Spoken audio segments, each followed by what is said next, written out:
sa Okada. Solo ko naman this time. Ayan. Okay. Kasi yung pinanalo kong 1.6 yata sa Okada, nasa card ko siya. So, hindi ko siya na cash out kasi nagmamadali na si boss umuwi kasi talo. Kaya binalikan ko. Malay mo naman, baka sakawa di ba? Kahit paunti-unti lang. So, ayun. Try lang natin. Tsaka, nakaka-relax kasi alam mo yung pumunta sa ganito. Ang daming place na magaganda. Like na mga, mga sightseeing, ganyan. Nare-relax ako pag ganito.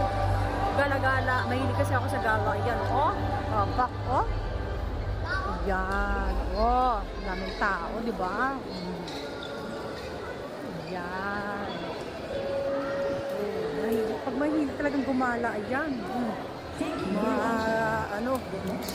Ikot-ikot mo lang. Back. Kahit ganyan lang, naka-short lang. Nasa bahay ka lang, girl.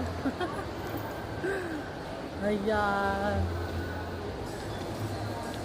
Bawal pa naman mag-video sa sa loob ng casino. Sayang.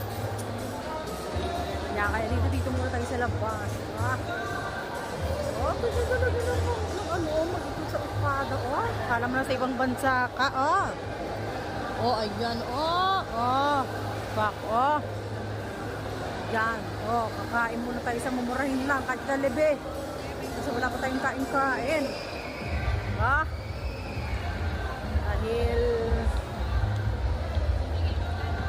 pinulog ko muna kasi buong maghapon gawa ng pinakain ng powers ko. Pahinga din. Naalala ko na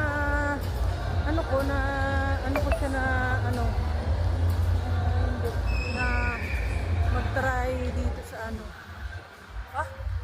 ay grabe, super ganda.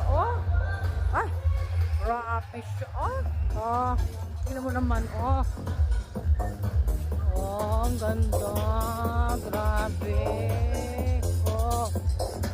Pak. Nakita nyo kung gaano kaganda siya.